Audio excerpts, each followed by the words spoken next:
tell you a toy that all kids love these days. It is Rubik's Cube! What? It's Rubik's Cube! The Rubik's Cube was invented in 1974 by a professor named Rubik from Hungary.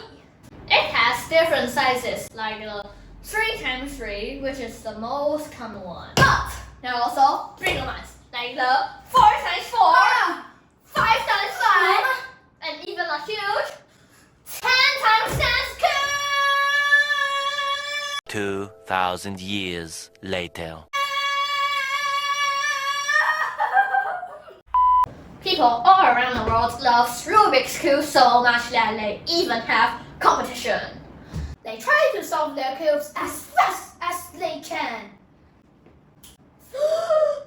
Dun, dun, dun. Let's ask if someone wants to give it a try. Let's go! Hi, what's your name? I'm Misa. I'm Harvard. Are you all good at this? I'm better. No, I'm better. Okay, calm down. Let's have a competition. Let's